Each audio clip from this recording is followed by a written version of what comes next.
Because Jesus Christ has come. Alam niyo mga kapatid, we have a solid rock foundation. Kaya tayo naniniwala, niligtas na tayo ng Panginoon nung siya ay namatay sa krus. Iniligtas tayo niya mula sa kapangyarihan ng kamatayan, kapangyarihan ng kasalanan. Iniligtas na po tayo. That was 2,000 years ago. Kaya itong napapakinggan natin ngayon, ito ay aral ng bagong tipan. Hindi ito aral ng luma. Para sa atin mga kapatid, mahalaga na alam natin yung panahon natin ngayon, kung saan tayo nabubuhay ngayon, sapagkat there is a season, sabi nga ng Panginoon, a season to cry, a season to laugh, a season to be happy, a season to be sad, a season to build, and a season to destroy. Amen? Kung ikaw ay nasa season ng destroy ngayon, destroying, pero ang season ngayon ay nasa building, hindi kayo magko-contradict. Maliwanag po ba mga kapatid? So, sa panahon natin ngayon mga kapatid, very important na tayo po ay nakikinig ng pahayag. Hindi basta pahayag, kundi pangangaral tungkol kay Kristo. Hindi pangangaral tungkol sa kautusan. Ang kautusan ay tinupad po ng ating Panginoong Hesukristo. Siya na ang tumupad ng lahat ng kautusan. Kaya nung tuparin niya ang kautusan, ang sabi ng Panginoon, si Jesus Christ ang kabuuan. Siya ang dulo ng kautusan. Siya ang nagtapos. Siya ang simula at siya ang nagtapos ng kautusan. Amen? Kaya ang tao ngayon, hindi ka na lumalapit sa kautusan. Tayo ay lumalapit na kay Kristo. At si Kristo, nung siya ay namatay sa krus mga kapatid, natupad ang lahat ng mga pangako ng Diyos na noon pa man ng lumang tipan ay inihuhula. Natupad lahat po yun sa panahon na lahat-lahat ng yon nung namatay ang ating Panginoong Hesukristo sa krus. Kaya itong mga natupad na to, na mga pangako ng Diyos, sa panahon natin ngayon, hindi ito pangako mga kapatid na tutuparin ng Panginoon pag nasa langit na po tayo. Yung lahat ng pangako ng Panginoon ngayon na tinupad niya at binayaran niya doon sa krus mga kapatid, ay tinutupad niya sa panahon natin ngayon. Amen? Sa panahon natin ngayon tinutupad. Katulad nito mga kapatid, kung naalala nyo, kung papaano nangako ang Diyos sa bansang Israel, na sabi niya, kayo ay pumasok sa lupang Kanaan, yan ang ipinangako ko sa inyo.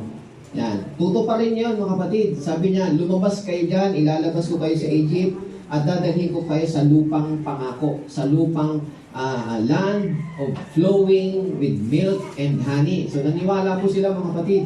Pero hindi po nangyari yun ng kaagad-agad na nandun kaagad sila. Paglabas nila ng Egypt, naroon po kaagad sila sa Kanaan. Hindi po. Sila po ay lumabas ng Egypt, nagkaroon po sila ng paglalakbay. Amen? Nagkaroon po sila ng journey. Tumuhid po sila ng ilog Tambo, kung saan yun po yung hinawi ng Panginoon sa pamamagitan ng tungkod ni Moses. Hinawi yun para makatawid sila. At nung nandun naman po sila sa ilang mga kapatid, wala po silang makain doon. Dapat hindi sila 40 years na mag-i-stay doon, pero dahil sa kanilang pagrereklamo, sa kanilang hindi paniniwala, hindi sila naniwala sa Panginoon. Alam nyo naman yung istorya, di po ba mga kapatid? Nung makita nilang hinahabol sila ng Ehipto, at nakita nila na wala na silang tatakbuhan, nandun na, nagrereklamo na sila. Sabi niya, Moses, dinala mo ba kami para patayin? Inilabas mo ba kami sa Egypt para lulurin dito sa dagat na to? Wala, saan tayo pupunta dito? Ito ba yung hinahabol na tayo, papatayin tayo niyan. Amen po ba mga kapatid? So, anong ginawa ng Diyos mga kapatid? Nakipag-usap si Moses sa Diyos, at sabi ng Panginoon, sabi ng Panginoon kay Moses, Moses, ano ba yung hawak mo? O, isawsaw mo dyan sa tubig. At ano nangyari mga kapatid? Nung isawsaw ni Moses, nagkaroon po ng highway doon sa ilog na yun. Amen po. Red Sea, ang tawag po doon, the Red Sea. Kaya sila nakatawid. Amen po mga kapatid. So, nakita nila doon mga kapatid kung paano hinawi ang dagat. at sila ay nakatawid. At nakita rin nila kung paano bumalik yung dagat. Bumalik sa dati. At nung bumalik sa dati mga kapatid, lahat po ng mga humabol sa kanila ay napahamak. Pero ang mga bansang Israel o ang bayan ng Israel, nakalabas po sila. Pagdating nila sa ilang mga kapatid, nagreklamo na naman po sila, wala tayong mainom, wala tayong ganito, ganyan, napakainit dito sa pagkukuha ng tubig. Reklamo sila, sabi niya, papatayin mo ba talaga kami Moses? Ano ba itong pagdadalhan mo sa amin? Tingnan niyo, wala pa sila doon sa ipinangako ng Diyos mga kapatid, nagre-reklamo na po sila. Amen po. So, still mga kapatid, sa kabila ng pagrereklamo nila, ang Diyos pa rin mga kapatid ay makabagin. Wala pa po kasi ang kautusan. So, every time na nagrereklamo sila, ang Diyos gumagawa ng himala. Nagreklamo silang walang tubig, gumawa ang Panginoon ng himala. Pinalo yung bato, lumabas ang tubig. Amen? Nagreklamo silang nagugutom sila, gumawa ang Diyos ng himala, nagpadala ng yung mana. So, kumain sila. So, naayos po ang lahat, mga kapatid. Amen po ba, mga kapatid? Hanggang sa nakarating sa Mount Sinai at doon binigay po ang kautusan. Ngunit, nung ibigay ang kautusan, anong ginawa naman po ng mga tao, mga kapatid? Bago bumaba si Moses, nagtayo po sila ng guyang ginto.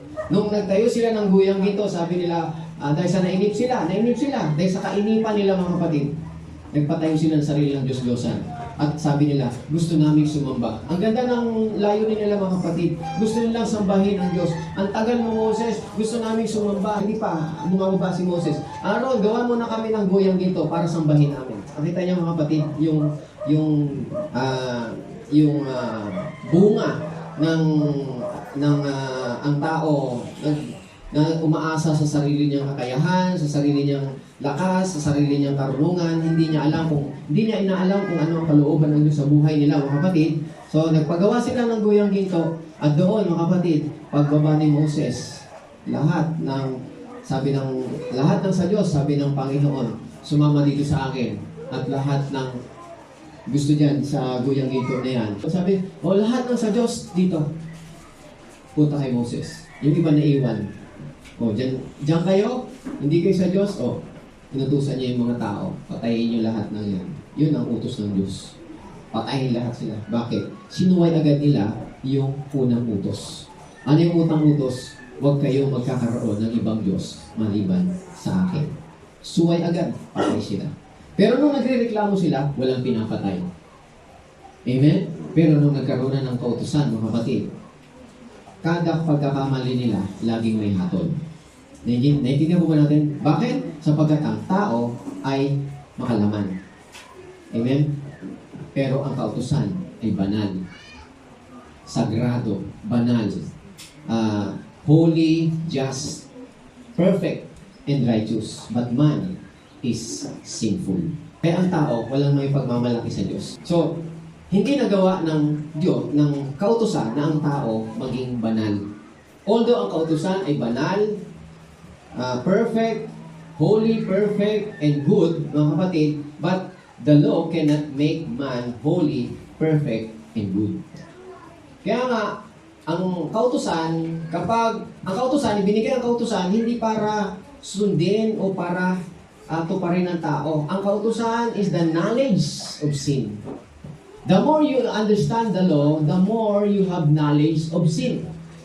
And the more you have knowledge of sin, the more you commit sin. Lalo mo marirealize na ikaw ay nagkasala, ikaw ay makasalanan, ikaw ay inability to be good, to become holy. To be good, to become holy and righteous. At pag na-realize, yun ang gusto ng Panginoon mga kapatid, kaya ibinigay ang kautusan para malaman ng tao ang kanyang kahinaan na hindi niya kayang sumunod. Kaya hanggang ngayon mga kapatid, wala pong nakasusunod sa kautusan. Sabi ng Panginoon, masuway mo lang ang isa dyan. Nasuway mo na lahat. Kung susundin mo daw ang isa, sundin mo na lahat. Hindi ka pwedeng, ito lang ang susundin ko. Huwag kang magsisinungaling. Huwag kang mandadaya. Mahalin mo ang iyong kapwa. Paano mo mahalin mo ang, kaya nasabi niya, ano ba ang great commandments? Love God with all your heart, with all your mind, with all your soul. and love your neighbor. The second commandment is in love your neighbor as you love yourself. Yung number 1, kaya mo bang gawin yun? Love God with all your heart, with all your mind, with all your soul. Walang makakagawa ng mga kapatid. Kasi kung mahal mo ang Diyos buong puso, buong isip, buong kaluluwa, oras-oras, mayat-maya, palagi kang nasa harapan niya. Amen? At ang nakagawa niyan, walang iba, ang ating Panginoong Hesukristo.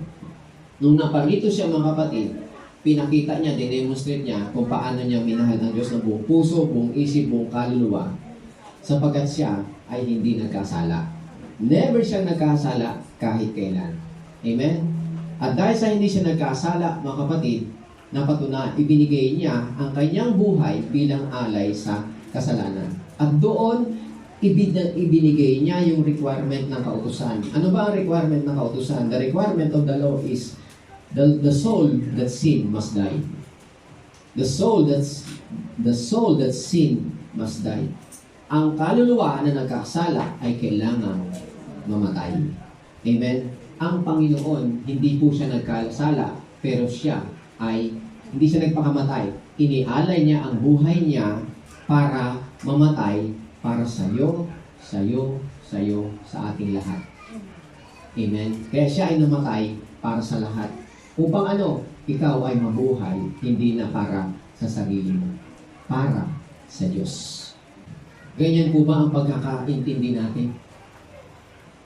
Ang isip natin ngayon sa Diyos na, ang buhay natin ngayon sa Diyos na.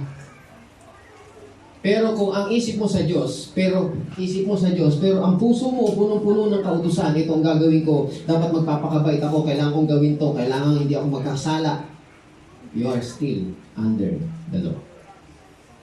Kasi ang kautusan, ini-steer niya yung sinful passion which is in our member. Sa sinful passion, yan, ini-steer niyan. Paano ini-steer? Yung baso, mga kapatid, nakita niyo yung baso, na malinis.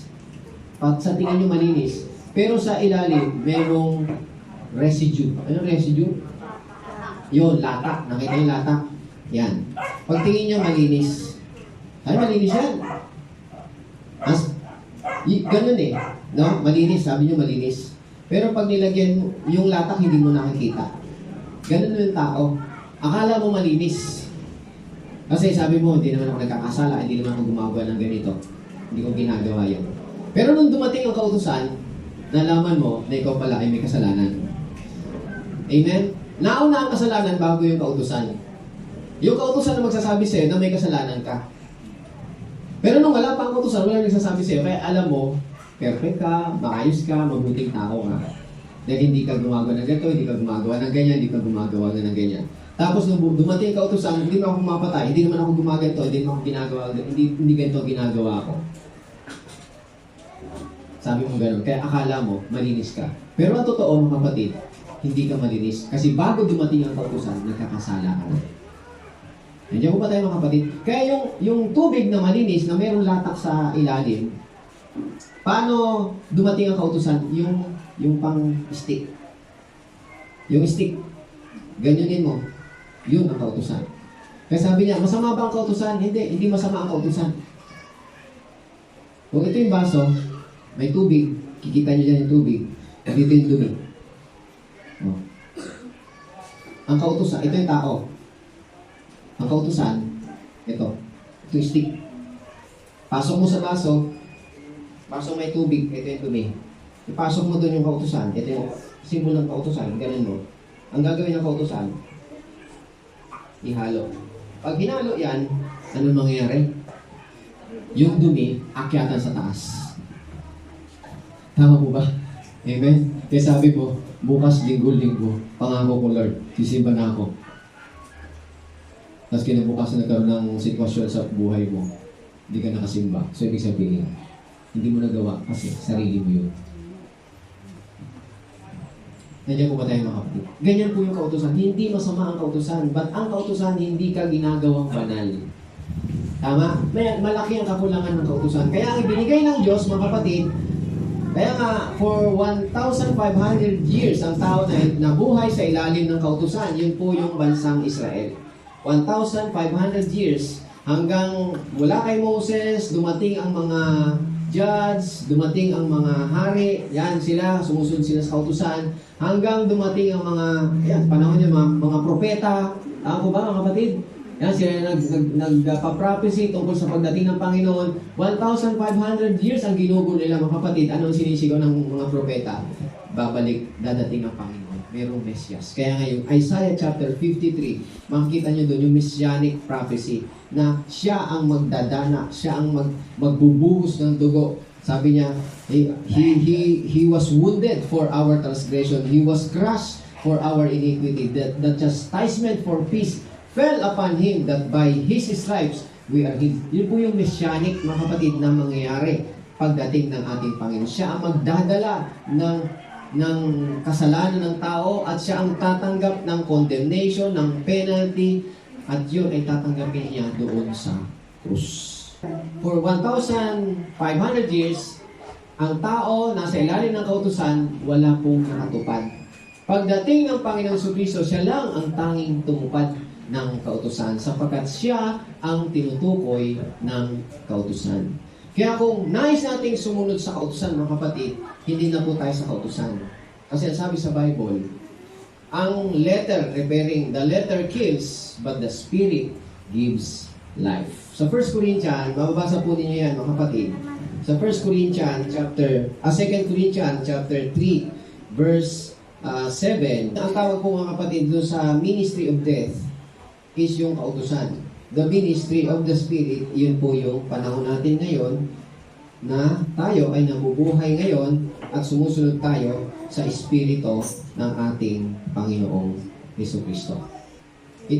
Itong tinuturo sa atin this is the solid rock foundation na pinaunawa sa atin kung paano tayo tatayo doon sa solid rock foundation na yun sapagkat ang solid rock foundation, ito yung kamatayan ng Panginoon sa krus. Lahat ng biyaya ay binayaran ng Panginoon sa krus.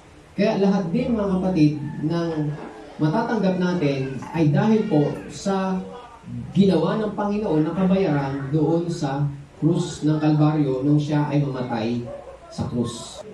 Yung sinasabi sa Bible na yung turo ng Espiritu. No? Yung turo ng Espiritu, hindi yung turo ng mga theologians. Pag theologians ka, nag-aral ka sa theology. Theologians ang tawag sa'yo. Pag nag-aral ka sa Espiritu, spiritual ka. O, di ba? Tama ba? Kahit hindi tayo nag-aral sa university o kung anong akademya. Nag-aral tayo sa Espiritu. This is the school of the Holy Spirit. Not the school of man na tinayo ng tao at nagkaroon ng doktrina. Patingin tayo sa ating Panginoong Jesucristo. Malaman po ba? The author and finisher of faith. Hindi tayo tumitingin doon sa building, hindi tayo tumitingin doon sa dami, o kung sino yun. Tingnan natin ang ating Panginoong Jesucristo. He will lead you there. Kung nasaan siya, naroon po tayo. Kaya importante na alam natin yung ating pinakikinggan at pinag-aaralan. Si Paul ay inahayag sa kanya yung mystery. At ang mystery na ito, which was hidden from the foundation, from the beginning of the foundation of the creation of the world. It was hidden. Now revealed to us through the Holy Spirit. It is the Spirit that reveals. Amen po ba mga kapatid? Akala na, para bang pag may alam ka na sa kautusan, may alam ka na sa Bible, akala nila magaling na sila mga kapatid, marunong na sila. Ay, yung ginagawa nila, alam ko yan eh. Yung pagsamba na yan, pagdadasal, pag-preach na yan, alam ko yan eh. Hindi, wala kang alam. Kasi kung alam mo mga kapatid, alam mo kung nasaan ka. Naintindihan mo ba natin mga kapatid? Alam mo kung anong kalooban, ano yung kabutihan, yung mabuting balita. Ang akusasyon dito sa tinuturo, naririnig yun sa pulpito na walang kautusan is yung aral ng Calvinist. Sabi Calvinist kayo, bakit? Ano yung Calvinist? Sila yung hindi naniniwala sa kautusan. Nire-reject nila ang kautusan. Yung naririnig nyo sa akin ay hindi ko nire-reject ang kautusan. Nagpapatuloy po tayo. And we respect the law. We honor the law. How do we honor the law? How do we honor the law? We honor the law as holy, perfect, and true. Walang makatutupad sa law. That is how we honor the law. Perfect yan. How can you fulfill? How can you obey? How can you keep the law if the law is perfect? Tapos sasabihin, ako na kay Kristo na ako eh. Oh, yun na nga mga kapatid. Kaya ka na kay Kristo, ang sabi, the Bible tells us, you are dead to the law through the body of Christ, that you might be married to another, to Him who was raised from the dead. Sino yung to Him who was raised from the dead? Jesus Christ. To be married to another. Sino yung another na yun? To Him who is raised from the dead. Jesus Christ. Hindi mo siya nakilala. Kapag patay ka na sa kautusan, ang gusto sabihin sa iyo ng Panginoon, hindi ka basta nakatay sa kautusan. Hindi mo basta tinakwil ang kautusan. Eto, wala na to, hindi ko na to kailangan. Hindi mo ginanon yun. Kaya ka namatay sa kautusan dahil sa namatay si Kristo para dyan. Nagbayad si Kristo para dyan. At tinanggap mo yung kabayaran. Sino yun? Si Kristo. Amen. Tinanggap mo yun eh. So, nung tinanggap mo yun, wala ka na sa ilalim niyan. Hindi ka na nagbabayad dyan. Ano bang hinihingi ng kautusan? You must obey the law. Who can obey the law? Ang tao, hindi ako nangangalo niya. Pero tumitingin naman sa iba. Nandiyan po ba tayo mga kapatid? Huwag kang papatay. Pero kung makapagmura sa kapwa, ulol ka. Ano sabi ng Panginoon? Para ka nang nagpatay. Amen? So, paano mo natutupad ang kautusan? Natutupad mo ang kautusan outwardly. Literally, wala kang napapatay. Wala kasing nakakakita kung ano laman ng puso mo. Na hindi mo nga siya pinatay, pero inis na inis ka. Di ba? Mashoot ka sana sa butas. Rumata pa ka sana. Di ba? Hindi mo siya pinatay. Ligtas ka eh. Di ba? Amen. Sasabihin ko, nagmamalaki ka, hindi ako pumapatay. O hindi ka pumapatay. Yung isang tao, sabi ko sana, madapa ka. Kasi sabi mo, hindi ka nga pumatay, di ba? Tapos, may sinasabi ka, wala. Wala. Okay. Madapa ka sana. Wala lang sinasabi, madapa ka sana. Nakikita ng Diyos yun, mga kapatid. Kaya, natutupad ng kautusan, panlabas lang. Hindi ka pumapatay, hindi ka nangangalunya, hindi ka tumitingin sa ibang tao. Tumitingin ka sa ibang tao eh, hindi ka nga nangangalunya. Tapos yung asawa mo, iwanan mo lang, basta-basta lang. Di ba? Wala kang pakialam sa asawa mo. Sabi, hindi tinuturo sa kautusan na mahalin mo yung asawa mo eh. Ang utos doon, huwag ka lang mangangalunya. Oo, hindi ako nangangalunya. Mahal mo ba asawa mo? Basta hindi ako nangangalunya. Di ba? Reason? Mahal mo asawa mo, basta hindi ako nangangalunya. Ba't ka nabababae? Basta hindi ako nangangalunya. So, paano sasabihin na itinakwil mo ang kautusan? Hindi natin tinatakwil ang kautusan. We honor the law. It is holy. It is perfect. It is sacred. Hindi natin kaya ang kautusan. Pero ano ginagawa ng mga nagtuturo? Pag nasa na si Kristo, kaya ka nga kay Kristo na para matupad mo na ang kautusan. Wrong!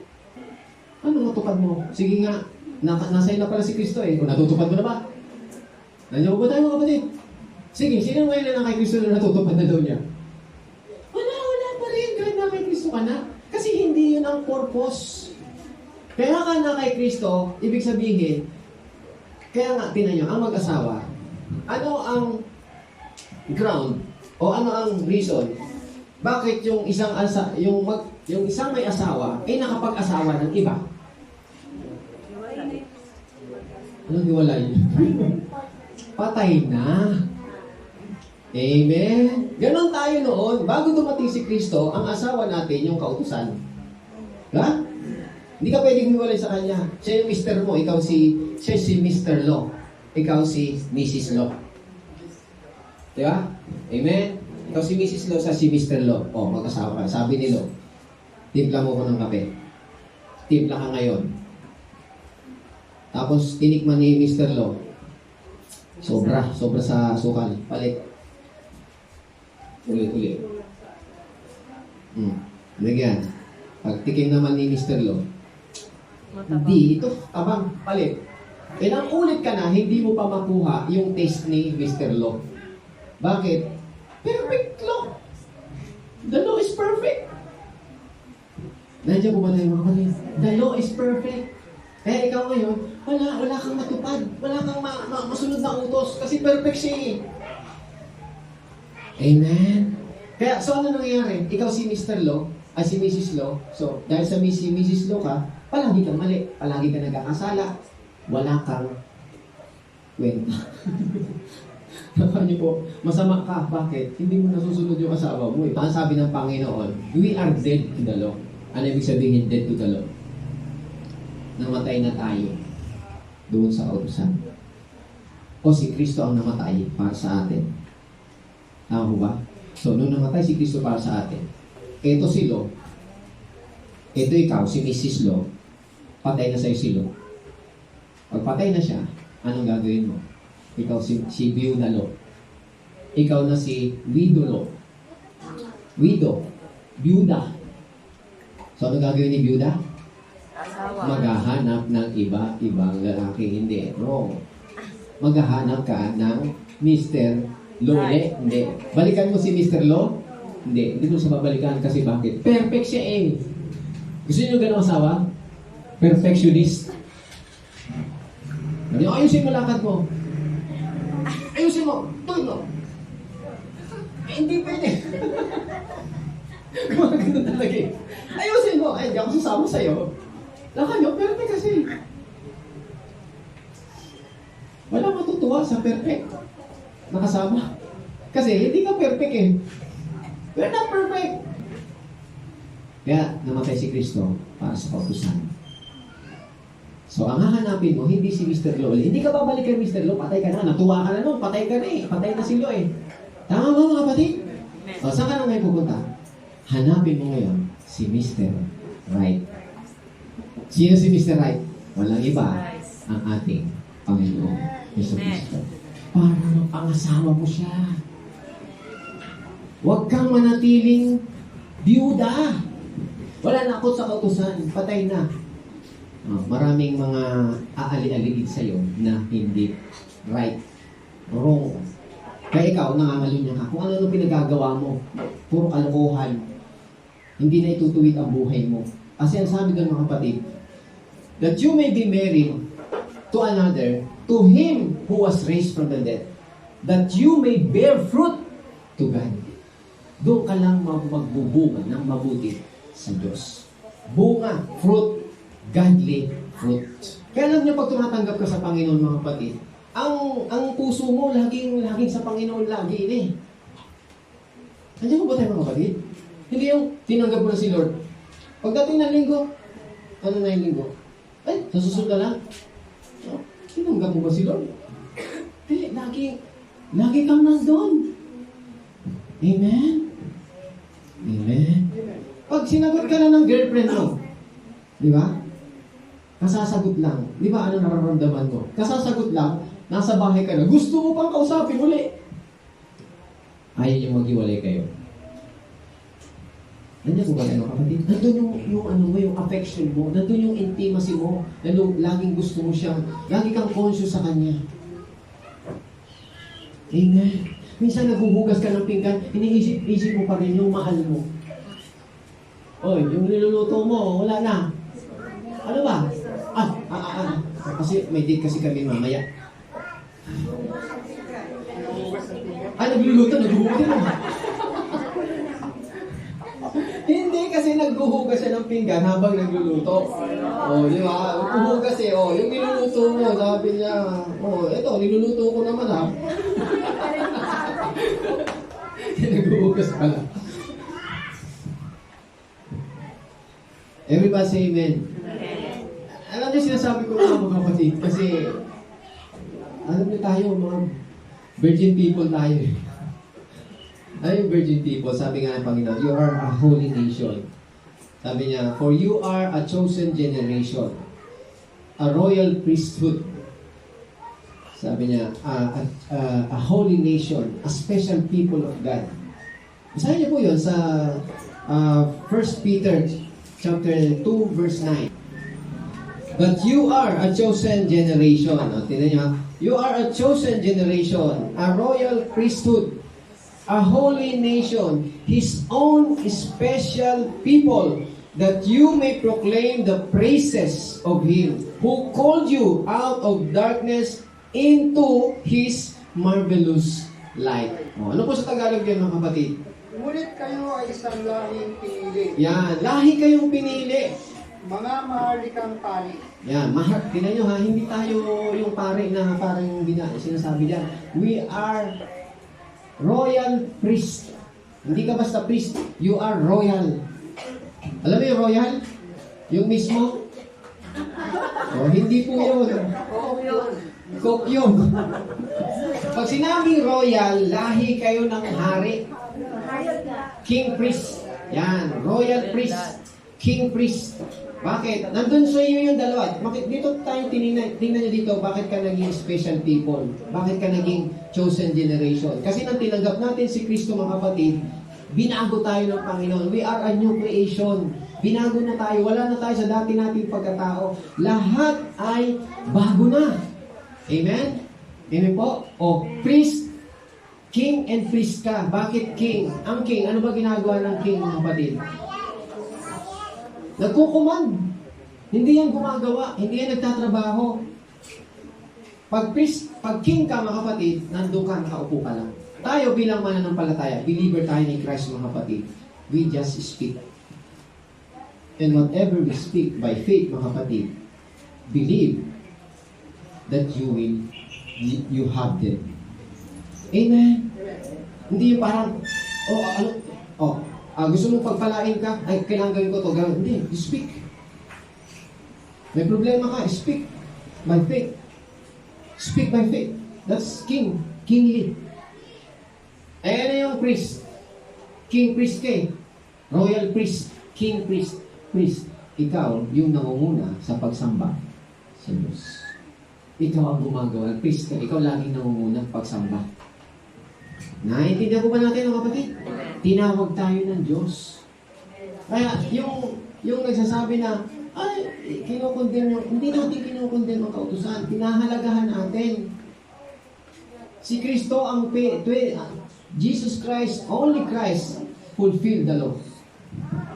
Can fulfill the law. No one, no other. But Him alone, Jesus alone, can fulfill the law. And He fulfilled the law. Amen po? Kaya kapag tinanggap natin si Kristo, mga kapatid, tinanggap natin yung tumupad ng kautusan.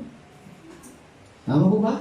Pag tinanggap mo yung tumupad ng kautusan, na-fulfill din sa iyo yung kautusan.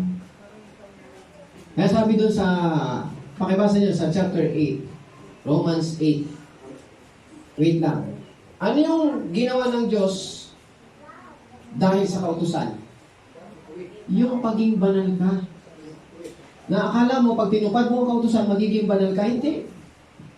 Tingnan niyo si Kristo nung tinupad niya ang kautusan, ano nangyari? Di ba namatay siya? Yun. Sumunod pa rin ang kautusan, patay ka. Kailangan mo mamatay ka. Bakit? Under na ka eh. Hindi mo ba natin mga kapatid? Hindi mo na susunod ang kautusan, kailangan ka mamatay. Yun ang hinihingi ng kautusan. Hindi mo na sunod to, patay ka. Tama ko ba?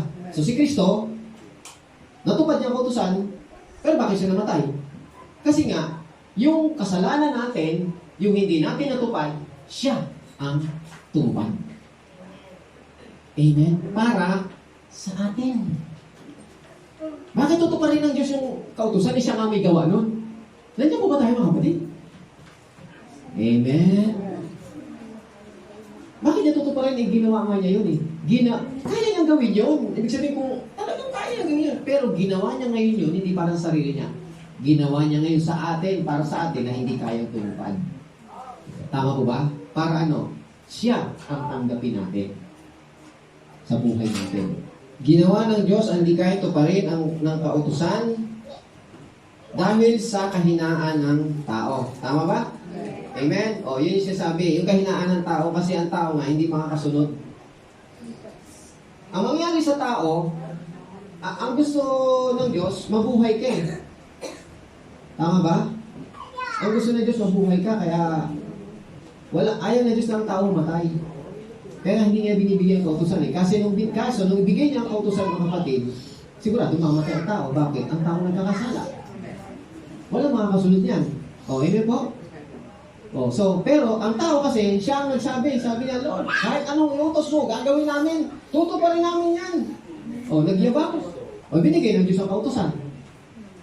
Amen? Para malaman mo na ikaw ay mahina, ikaw ay makasalanan, malaman mo. Hindi mo kasi malalaman na ikaw ay makasalanan kung wala ang kautusan. Amen? At malaman mo na ikaw ay hindi mo kayang maging mabuti. You are inability to be holy.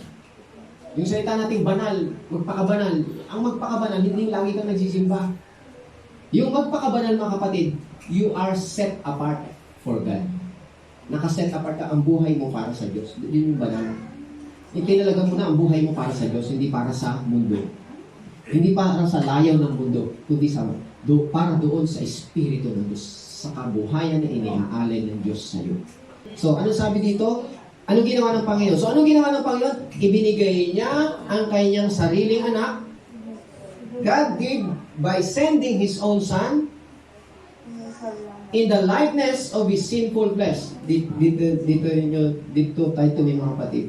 God sending His own Son in the likeness of sinful man. Hindi sinabi doon na yung siya mismo yung sinful man.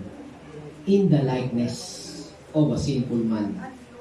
Nasa anyo lang siya makasalanan. Ano ba yung anyo makasalanan? May kamatayan. Pero nasa kanya ang kabanalan. So sa gayong paraan, sabi ng Panginoon dyan, sa binabasa po natin, sa gayong paraan, nung siya ay nasa anyo ng makasalanan, hinatulan niya ang kasalanan sa laman.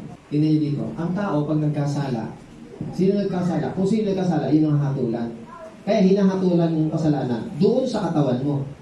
Tama po mga kapatid? Amen. O ngayon, si Jesus Christ, wala siyang kasalanan. So yung kasalanan natin, tinanggap niya yun. Kaya yung kasalanan natin, sabi doon na hinatulan niya yung kasalanan, saan yung yun nahatulan ng kasalanan. Yung kasalanan natin lahat, yun ang hinatulan doon sa katawan niya. Nandiyan po ba tayo mga kapatid? Amen? Ginawa daw ng Diyos yun upang matupad ngayon sa atin ang hinihingi ng kautusan. Ginawa ng Diyos yun sa atin upang ang itinakda ng kautusan ay matupad sa atin. O, dito tayo mga kapatid. Matupad sa atin. Yung hinihingi ng kautusan, matupad sa atin. Hindi natupad sa atin yung kautusan dahil sa tayo yung gumawa. Hindi matutupad yung iginak ng kautusan para sa atin. Hindi mangyayari yun. Hindi natin kayang gawin yun. Si Kristo ang gumawa ng para matupad sa atin yung itinakda ng kautusan. Sa atin. Sinong sa atin? Sa mga tao na namumuhay sa ayon sa Espiritu at hindi ayon sa hilig ng laman. Dito tayo ito mga kapatid. Iba yung namumuhay ayon sa laman at iba yung namumuhay ayon sa Espiritu. Ang namumuhay ayon sa laman, yun yung namumuhay sa sarili niyang kagustuhan. Ang sinusunod niya, yung layaw ng kanyang sariling katawan. Yung gusto niya sa sarili niya, yung sarili niyang kaalaman. Hindi yung kaalaman na itinuturo sa kanya ng Espiritu. Amen po? Sa English kasi, pansinin nyo dito, sabi niya, that the righteous requirement of the law might be fulfilled. Oh, that the righteous requirements of the law might be fulfilled in us. O, dito tayo mga kapatid. That the that the righteous requirement of the law might be fulfilled in. Pag sinabing in, sa loob. Hindi, that the righteous requirement of the law might be fulfilled by you. Di ba? Yung nagsasabi na, pag tinanggap mo na si Kristo, masusunod mo na ang kautusan. Hindi po, hindi ganun eh. Pag tinanggap mo si Kristo, the righteous requirement of the law will be fulfilled in. Nandun na-fulfill na sa'yo. In you. Hindi by you. Nakuha niyo yung pagkakaiba mga kapatid? The righteous requirement of the law might be fulfilled. Ano gusto natin gawin? Ma-fulfill yung law, di ba? By us. Pero hindi by us. Fulfilled in us. Natupad sa loob natin. Kaya, importante na si Kristo nasa loob natin. Tinanggap natin si Kristo by faith. Ngayon ko lang sinasabi sa inyo, yung kumukontra dito, na sasabihin sa iyo na ay, ayaw, ano kayo eh, kontra kayo sa kautusan. Hindi tayo kumukontra sa kautusan. Nandiyan po ba tayo mga kapatid? Makinig tayo dito mga kapatid hindi tayo kumukontra sa kautusan. Kailangan ng tawang kautusan. Nandiyan po ba tayo mga kapatid? Kailangan ng tawang kautusan. Outwardly. Kung wala ka kay Kristo, yung lahat ng bansa, kailangan ng kautusan. Itong sinasabi na to, dahil tayo ay wala na sa kautusan, kaya ganito. Amen? Pero doon sa mga tao, hindi ganito ang pananampalataya, you need the law. Kasi kung wala ang law, hindi mo malalaman kung anong tama. At baka magwala ka na. Gagawin mo na ang gusto mo, walang kautusan eh. Kaya may mga tao na nangangatwira na, yung sinasabi ni Pastor na, once you're saved, you're always saved. Tingnan mo, kung ikaw ay tama ang kaisipan mo doon sa once you're saved, you're always saved, hindi mo dadalhin yung sarili mo doon sa kapahamakan mo. Nandiyan mo ba tayo mga kapatid? Hindi mo dadalhin, ay saved na ako eh. Kahit ako mag-inom, kahit ako mag-bisyo rito, kahit gawin ko yung lahat ng luho ko, ligtas pa rin ako. Kung ganyan ang kaisipan mo, you are not living under grace. You are deceiving yourself. Amen? Ang nagsasabi na, once you're saved, you're always saved, you must understand. You must believe. Kasi pag alam mong ligtas ka, alam mo kung nasaan ka. Alam mo ang lugar mo. O parang ganito mga kapatid. Dito tayo mga kapatid. Kunyari, kakakasal ko lang. Tapos kinabukasan, mismo yung pastor, kinausap mo, Pastor, bakit parang feeling ko, hindi pa ako, parang wala akong kasama. But feeling ko parang binata pa rin ako. Hindi ko maramdaman na may asawa ako. Naman nyo? Eh sabi ng pastor, kinasal kita kahapon, kaya kasal ka. Sa gusto mo, kasal ka. May asawa ka na. You are married, you're not single. Nakuha niyo ba mga kapatid? Amen. Ganyan din po tayo sa Panginoon. Tinanggap mo si Kristo ngayon, pero parang hindi ko nararamdaman. Parang walang humihila sa akin na makinig, walang humihila sa akin na magbasa ng Bible. Parang hindi ko nararamdaman. Mga kapatid, sabihin ko sa iyo, kung tinanggap mo si Kristo, you are a child of God. And you are the righteousness of God in Christ. Kahit hindi mo nararamdaman yan, gawin mo. Amen. Hindi mo agad, hindi ko nararamdaman. Hindi ko pakikinggan si Pastor. Hindi ko naman nararamdaman ng basa, hindi ako babasa. Magbasa ka.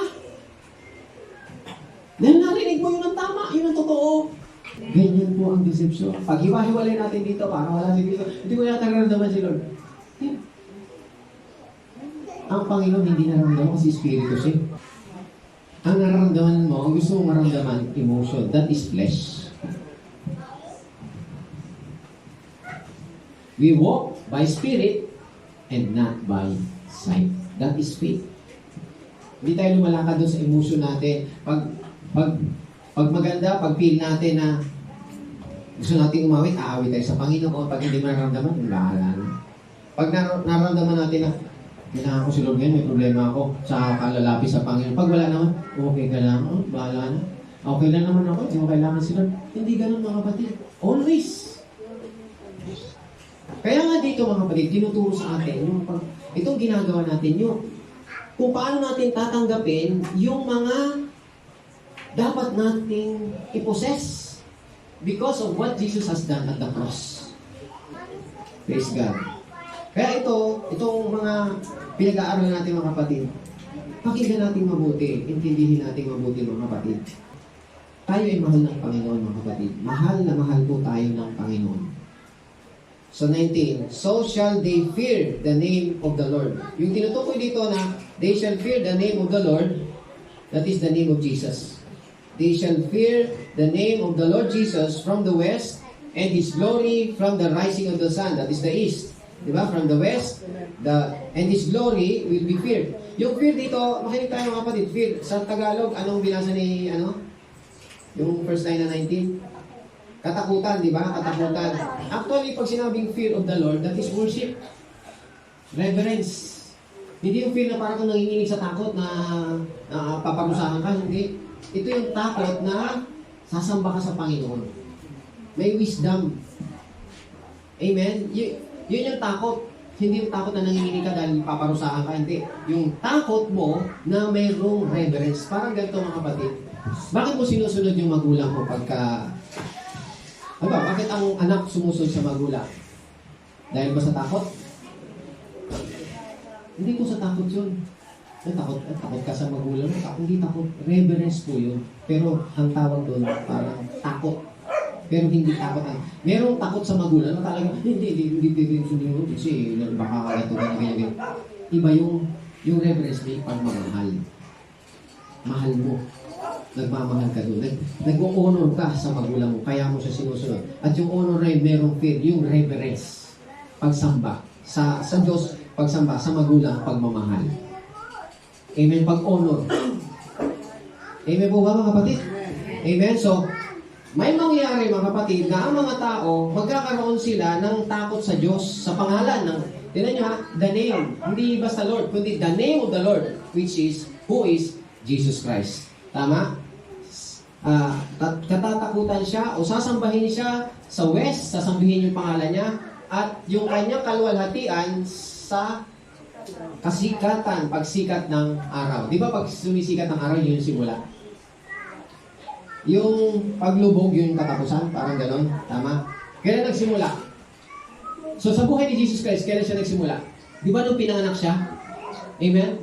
Nakita doon yung glory niya. Kasi yung Diyos, mga kapatid, nakita nyo, nung ipinanganak siya, hindi siya Diyos nung ipinanganak tao siya. May laman, buto, at ipinanganak siya ng isang dalaga. Hindi siya yung parang, oy Diyos yan, hindi na kailangan ipanganak yan, one click lang, hindi. Ipinanganak siya ng isang dalaga. That is the glory of God. At, ano nangyari mga kapatid? Kailan yung katatakutan yung kanyang pangalan? Nung nandito sa lupa, yung pangalan ni Jesus Christ, hindi naman basta-basta sinasamba. Bihira ang nakakasamba sa kanya. Tama? Pero nung namatay siya sa krus, yun yung paglubog. That's the best. Yung paglubog. Yung lubugan ng araw, di ba? Doon namamatay ang tao, yung paglubog na ng araw. Malapit na yung araw mo. Malapit na lumubog. Malapit na kamatayan mo. Kailan yung lumubog yung araw ng Panginoon? The west.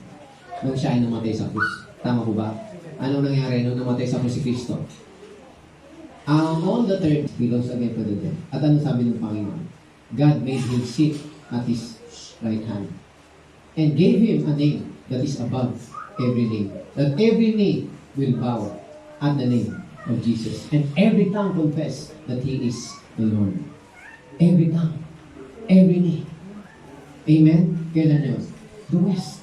So ang tinutukoy niya ng ating Panginoon Jesucristo na pinaprophesy na noon pa man. Wala na po mga kapatid. Tuloy po natin. At ang sabi diyan, when the enemy comes in like a flood, tama ba to? Verse 19? And when the enemy comes in like a flood, the Spirit of the Lord will lift up a standard against him. Tama po? So, ano sabi? Sa isang labanan, mga kapatid, kapag itinataas yung flag, pag tinataas yung flag sa isang labanan, ibig sabihin, tapos na ang laban. At ang nagtagumpay ay yung nagtataas ng bandila. So, Jesus Christ, nung namatay ang ating Panginoon Jesucristo sa cross, He is lifting a standard against the enemy. When the enemy comes in like a flood, when the enemy comes in like a flood. Makinig tayo. Literally, ang enemy natin sa ngayon, mga kapatid, sa panahon natin ngayon, makikita natin yung pong sakit, karamdaman. That is always there. Nangyari yan noong 2019, kung nakikita nyo, the enemy comes in like a flood. Paano ang flood? Halos buong mundo ay binalot na yung sakit ng pandemya ay parang nagwalis, parang winalis like a flood. 2019, tama ba? Oh. Pero basta yun, yung namatay, yung maraming namatay at mas matindi ang namatay halos buong mundo. Maraming namatay na when the enemy comes in like a flood, I will lift up standard against him. And ano sabi ng Panginoon? Paano niya tinuloy? Sa verse 21. Tuloy na sa 21. As for me, says the Lord, this is my covenant with them. My spirit who is upon you, and my words which I have put in your mouth shall not depart from your mouth, nor shall depart from the mouth of your descendants, nor from the mouth of your descendants, says the Lord, from this time and forevermore. So, paano natin to maunawaan ngayon? Itong prophecy na to, sabi ng Panginoon, as for me, this is my covenant with them. As for me. Itong as for me, this is my covenant with them. Alam niyo po ba, binanggit po ito ni Paul sa Romans. Kung gusto niyo malaman yan, binanggit niya ni Paul yan. Chapter 11, verse 27. Sa 27. This is my covenant with them. Tignan niyo yung word, mga kapatid, na ginamit. This is my covenant with them. Ito tayo ito, mga kapatid. Nung sabihin ng Panginoon sa Isaiah, sa pamagitan ng isang i-reveal kay Isaiah, sabi niya, as for me, says the Lord. Ito sabi ng Panginoon, this is my covenant with them. Ano po? Ano po yung sabi niya? My spirit who is upon them, and my words which I put in their mouth shall not depart from their mouth, nor from the mouth of your descendants, nor from the mouth of your descendants, from this time and forevermore. Ang tinutukoy dito, mga kapatid, na sinasabi ng Panginoon, ito ang magiging covenant ko sa kanila. Referring to the new covenant. Na sa new covenant, mga kapatid, ang gagawin ng Diyos, ibibigay niya ang Espiritu sa inyo. Amen po? At sinasabi ng Panginoon, ito ang gagawin kong covenant sa kanila. Ibibigay ko sa kanila ang aking Espiritu. Ito tayo tumulong. Bakit doon sa Romans, ang sabi doon, ito ang magiging covenant ko sa kanila. Kapag inalis ko na ang kasalanan. Diba? Romans 11:27. Ano ba yung kasalanan? Inalis ng Panginoon. Namatay ang Panginoon sa krus. Inalis niya ang lahat ng ating mga kasalanan. Kinuha niya ang lahat ng ating mga kasalanan. At siya ang nagbayad sa krus. Ito ang covenant ko sa kanila. Amen po ba? Gagawin ko, ibibigay ko sa kanila ang aking Espiritu. Tingnan sabi niya, my Spirit, who? O pag sinabi who? Tao, person, di ba? Person, the third person. My Spirit who is upon them, and my words which I put in their mouth shall not depart from you, nor from your descendants, from the mouth of your descendant, nor from the mouth of your descendants, from this time and forevermore. Nagpapatuloy. Amen. Makinig tayo. Nangyari po ito, makikita natin, on the day of Pentecost. On the day of Pentecost, there is a rushing mighty wind. Tama? And it filled the house ng ano? Ng Espiritu Santo. They were all filled with the Holy Spirit, and they begin to speak with other tongues as the Spirit gave them utterance. Nakita natin ang proof kung paano ang Espiritu Santo sila ay napuspos. Nung mapuspos sila ng Espiritu Santo, ano ang proof na sila ay napuspos? Sila po ay nagsalita sa ibang wika as the Spirit gave them utterance. So, ibig sabihin, mga kapatid, nung napuspos sila ng Espiritu Santo, sila ay pinuno ng salita. The Word, yung my word They were all filled with the Word of God. Kaya nung bumitaw sila ng salita, it is the Word that they speak in their mouth. It is the Word that I put in their mouth. It shall not depart from them. Isipin nyo ito mga kapatid. Sabi ng Panginoon, when my spirit who is upon them, and my words which I put in their mouth shall not depart to them, shall not depart from your mouth. Tama ba? Shall not depart from your mouth. Alalahanin natin, may pinapaalala ito sa atin. Yung sinabi ng Panginoon kay Joshua. Ano sabi ng Panginoon kay Joshua? Nung namatay na si Joshua, si Joshua na yung mag-leader sa kanila. Tama? Ano sabi ng Panginoon kay Joshua? This book of the law shall not depart from your mouth. Ito ay nagpapaalala sa atin. This book of the law shall not depart from your mouth. Ito yung kautusan sa panahon ni Moses, tama? This book of the law, referring to the law. This book of the law shall not depart from your mouth. Yung law ni Moses ang tinutukoy niya. This time, sabi dito, my spirit my spirit who is upon them, and my word which I put in their mouth shall not depart from your mouth. My words which I put in your mouth shall not depart from your mouth. Sa Joshua, this book of the law shall not depart from your mouth. Same verse, same word.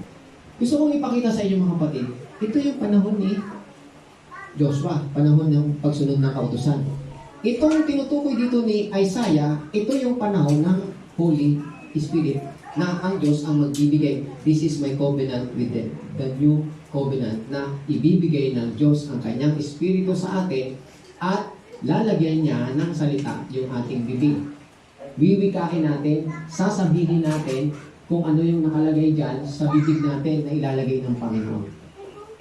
Kaya nga, ang sabi ng Panginoon mga kapatid, my spirit which, sabi niya, when the enemy comes in like a flood, my spirit will lift up standard against him. Saan itataas niya ang standard? Pag sinabing standard, kung may kaaway ang Panginoon, itataas niya yung kanyang standard. Ibig sabihin mga kapatid, we can have victory. May victory tayo. Anumang dumating na kalaban when the enemy comes in like a flood in our life, the Holy Spirit will lift up His standard against your enemy. Ililift niya yung standard. Ibig sabihin, hindi tayo matatakot. Ano mangyayari sa atin? Tayo ay magtatagumpay doon sa enemy na dumadating sa buhay natin. Ito man ay sakit, ito man ay problema, ito man ay kahirapan, kawalan mga kapatid, depression, kaguluhan, ito ay pagtatagumpayan natin. Amen? At papaano mangyayari na itataas niya ang kanyang standard kapag tayo ay nagsasalita sa ibang wika. When we speak with other tongues, the Lord lift up His standard against your enemy. Everybody say amen. Kung paano doon na meditate, sabi niya, this book of the law shall not depart from your mouth. Unawain natin ito mga kapatid. Sa panahon natin ngayon, this book of the law shall not depart from your mouth. But ano sabi pa? Tinuloy pa niya, but you shall meditate in it day and night, that you may observe to do, according to all that is written in it. For then you make thy way prosperous, and then thou shalt have good success. Everybody say amen. Tingnan nyo, yun yung sinabi doon. You shall meditate, you shall not depart from this book of the law shall not depart from your mouth, but you shall meditate in it day and night. Anong i-meditate mo? This book of the law. This book of the law shall not depart from your mouth. Dito sa Isaiah, ang sabi dito mga kapatid, My Spirit who is upon you, and my words which I put in your mouth shall not depart from your mouth. Amen? Ibig sabihin dito mga kapatid, kung doon minimeditate itong law, kunyari law, ito yung law, minimeditate doon yung law ni Moses. Ngayon, yung shall not depart from your mouth. Pag minimeditate mo to, shall not depart from your mouth. Tama ba? Ang minimeditate natin yun is the Holy Spirit. The Holy Spirit.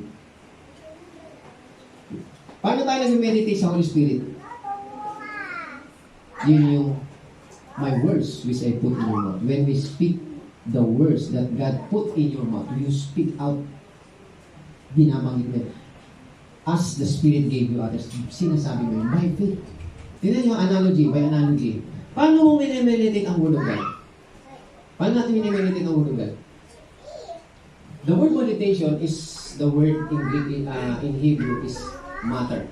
Alam niyo po yung matter, yung parang murmur. Murmur. Paano tayo nagmumurmur? Yan, nagbubulong-bulong. That is meditation. Pag may problema kayo, paano niyo minimeditate yung problema niyo? Walang pera. Walang pera, kulang yung pera. Saan kaya kukuha ng pera? Ang ba naman ito? Sunda natin. Ayaw na. Sige. Sige. Gano'n ka ng gano'n di ba? Yung nagmumurmur ka, nagmamatter ka. You are meditating, yung problem. The same thing, if you meditate the Word of God, gano'n din po yun. This book of the law shall not depart from you. This book of the law. This book of the law shall not depart from your mouth, but you shall observe to do. No? Ano susunod? According to what is written in it. According to all that is written in it. According to all. Minimeditate mo yun paulit-ulit. Nandiyan mo ba kayo mga kapatid? Minamatter mo yun. Now, ngayon, in the Spirit, mga kapatid, in the Spirit, how do you meditate the Spirit? You must be first filled with the Spirit. Sabi niya, my Spirit who is upon you. Pag sinabi, my Spirit who is upon you, God will fill you with His Holy Spirit. He will give you the Holy Spirit and you will be able to speak the words that He has put in your mouth. Amen? Kaya ikaw, pag na-fill ka ng Holy Spirit, when you are filled with the Holy Spirit, umaawit ka sa Panginoon, hallelujah, hallelujah, hallelujah. Umaawit ako kanina dito mga kapatid, at sinisigaw ko, hallelujah, hallelujah. And then you are filled, and then by faith, you speak that seal word. You speak the word that as the Spirit gave you utterance. Amen. Okay, tayo dito mga kapatid. Kung paano si Joshua, if you meditate this word, sabi ni Moses, you shall meditate this book of the law, you shall meditate, shall not depart from your mouth, but you shall meditate in it day and night. Day and night. No? Meditate in it, hindi lang ngayon. Day and night. That you may observe to do according to all that is written in it. For then, you, ano susunod? You, not I. You mismo, ikaw mismo. You will make your way prosperous. And then, you pa rin, will have good success. The same thing if we meditate, if we speak in tongues, speak in the Spirit. When you speak in the Spirit, for then, you will make your way prosperous. As you speak in tongues, the Lord will lift up standard against your enemy. Amen. Ito sabihin ko sa inyo mga kapatid. Nangyari ito sa akin, nag-swimming tayo, di ba? Amen. Alam niyo ba mga kapatid, itong kamay ko na to, may masasakit sa katawan ko nung time na yun. Tapos, hindi ko naramdaman yung, meron kasi ako dito sa masakit. Nagulat ako nung isang pagising ko, Basta itong kamay ko talaga, nagtaka ako nung masakit eh. Hindi ko lang kung yung naglalaro tayo sa volleyball, naghabulan tayo. Kung nabalikan ako kasi ang sakit ng kamay ko. Nagulat ako, hindi ko may ganun. At masakit. Masakit yung kamay ko. O, tapos, ginawa ko, inisip ko, bakit? Inisip ko, nasakit yata ako dito, may ano. Hindi ko alam kung nabugbog ko yung kamay ko. Tapos, nung birthday ni Mrs., bumalakpak ako mga kapatid. Hindi ko maramdaman na basta nalimutan, hindi ko alam, nalimutan ko na yung kamay ko, parang hindi ko may ganun. Pumalakpak ako. Say, happy birthday to you. Ganun. Ay, hindi ko pala birthday, oh. Yung umalis tayo, inibitahan pala tayo ng mga si Kumare. Ang birthday to you. Tapos di uwian na kami. Sabi, pare, ginanon ako isang, yung kumpare. Yung ganun, gigiwalay na kami. Di ba? O sige, tara ha, kita na lang din. Pag ganun ko mga kapatid, ala, hindi ko maiganon. Nakaganon lang tuloy ako sa akin. Ano ba lang, hindi ko maiganon. So, ang ginawa ko mga kapatid. So, wala akong magawa. Sabi, pagising ko lalo sumakit. Hindi ko maiganon. So, nagsimula na akong manalangin kay Lord. And I pray. Wala akong inilagay ng gamot. Pero, I pray in tongues. This is my enemy. Kaya po, and I pray in tongues. Lord, let the Holy Spirit intercede these hands. So, intercede ko. Tapos alam niyo, kinaisip sa akin ng Panginoon. Sabi ko, yun pa rin eh. Yun pa rin eh. Ano sabi sa akin? Parang kinaisip sa akin ng Panginoon. Ulit-ulit ako. Pero wala nangyari. Nire-review ko. And pray in tongues. Review. Then pray in tongues. Naisip ko. Review ko gano'n. Tapos, I think dahil sa nag-pray in tongues, na nireveal sa akin yung gagawin ko. Kasi, sabi sa akin, parang ito na naisip ko, sinasabi mo na, sabi ko, in Jesus' name, I rebuke this condition in my hands. I speak against these hands, be loose from this condition. In Jesus' name. Sabi ko kayo, be black of virus. Hands, be restored. In Jesus' name. Amen. Ulit-ulit ako nun, pero ayaw. Tapos biglang pinaisip sa akin, nag-speak at sabi ko, ito ang parang reason binigay sa akin. Di ba sabi mo, magaling ka na? Ano bang nangyayari sa kamay mo? Hindi ko may ganun. Parang ako sumasagot, hindi ko may ganun. O di, pinag-pray mo, di ba? Pagka-pray mo, ganunin mo. Pagalawin mo. O di, inutusan ko na lang yung kamay ko mga kapatid eh. In Jesus' name, gumalaw ka. Ginalaw ko. Yung ginalaw ko, gumagalaw na. Pero hindi agad. Kailan tayo nagsimik? Martes, Merkules. Kailan tayo lumabas? Huwebes. Kasi Biyernes, pumasok na ako, di ba? Sa trabaho. Yun. Yun mga kapatid. Hindi ko magaling to. Ngayon, yung araw na yun, tuloy-tuloy ako sa Panginoon. Hindi madali. Minsan. Ako na po.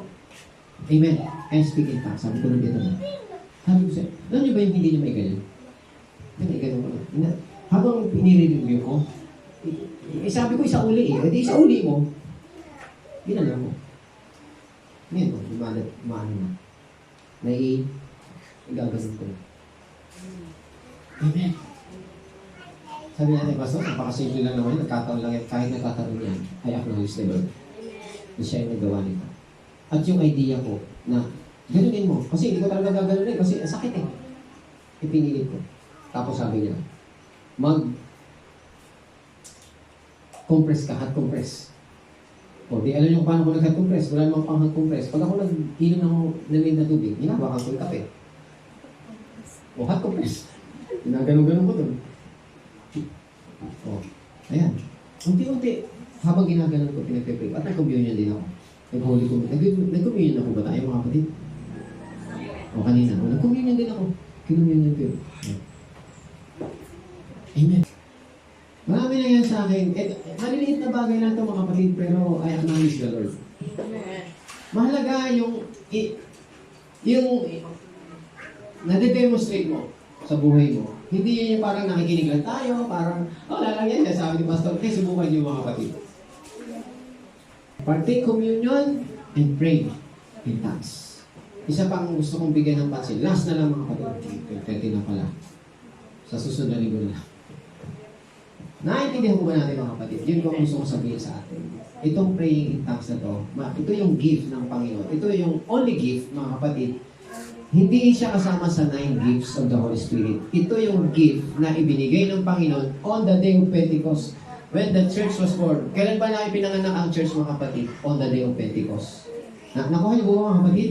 On the day of Pentecost, ipinanganak ang church with the baptism of the Holy Spirit and the speaking in tongues. Doon sila pinanganak. That was the firstborn of the Spirit. Binigyan agad sila ng speaking in tongues. Palatandaan na they are all filled with the Holy Spirit. Amen. Kaya ako naniniwala sa atin, hanggang I encourage everyone and I pray to everyone that you be filled with the Holy Spirit. By faith, mga kapatid, hindi po ito wala lang. Believe that you have it and you will have them. Amen. Bakit? Ang daming benefits po nito sa atin. Why? Sabi niya, my spirit will lift up standard against his enemy, against them. When the enemy comes in like a flood, sometimes inuulan tayo ng problema, binabagyo tayo, binabaha tayo ng sari-saring problema, suliranin, isipin sa buhay natin. When the enemy comes in like a flood, my spirit will lift a standard against them. Paano gagawin ng Diyos na mag-lift siya ng standard against them? When you start to speak with other tongues. Because when you speak with other tongues, you are not the one speaking. It's the Spirit, your Spirit, speaking the words which the Spirit gave you utterance. Amen. It is your spirit that is speaking and you don't have to understand it. Hindi ba, ano sinasabi ko, kutilala mo si karamala, kitita mo mga mala, ikita mo kung sino kutilala yung hatatanan. Ano ba yan? Huwag mong isipin, huwag mong pakialaman, just speak out. Because it's the Spirit. Amen? And do it, yung knowing, mga kapatid, that the Lord is lifting standard against your enemy. Sometimes yung mga karamdaman tayo, problema tayo, inihiling tayo sa Panginoon. Alam niyo naman mga kapatid, ang panalangin minsan hindi dumarating. Bakit? May humahadlang na kaaway. At nakikipaglaban. Gusto ng Panginoon pagalingin ka, pero bakit hindi dumarating? Because it delays. Merong humahadlang dyan. So you need to pray in tongues. You need to cooperate with the Spirit. Participate in the Spirit. And the most intimate participation way to participate in the Lord, in the Spirit, is to, when we walk in the Spirit, we speak in the Spirit, we pray in the Spirit. That's the most intimate. Yung tayo nagsasalita in our own understanding, ikaw yan eh. That's your sarili mo lang yung own understanding mo yan eh. Pero when you speak unknown tongue, you cannot understand it, that is the Spirit. Naku, yung mga kapatid, kasi hindi mo maintindihan yan. Hindi mo kailangan intindihin yan. Pero narinig yan, lumalabas siya sa bibig mo. Because that is my word which I put in your mouth, it shall not depart from your mouth. Wala na oras mga kapatid, gusto ko sana, I wish I have time para explain ko sa inyo bakit it shall not depart from your mouth.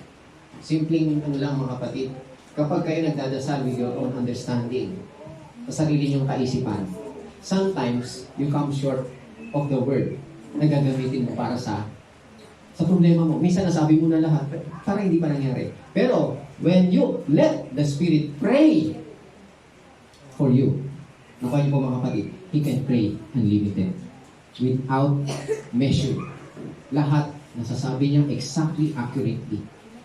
Hindi katulad nung nananalangin ka lang na, Lord, hayaan niyo po ganito, lahat nasabi mo na, Lord, ikaw po kumilos sa aming Panginoon, pagpalain mo po ang anak kong ganito, Panginoon, ingatan mo po sila, mga kapatid. Pero, may time dyan na, wala. Short of word ka na. Nakuha mo ba? Lack of word ka na. Hindi mo na alam kung ano sasabihin mo. Kulang na. Nakuha mo ba? But when the Spirit, He shall abahan takara, hindi mo inisip niya, pero lahat nasasabi niya sa Panginoon. Amen? Are you blessed mga kapatid? At kaya ito, hinaka na lang sa Panginoon ito, tuloy-tuloy ko itong isi-share sa inyo. Para, the more we hear, di ba sabi niya, sabi niya, paano tayo nagkakaroon, paano tayo tumatanggap? Without faith, it is impossible to please God. You cannot receive without faith.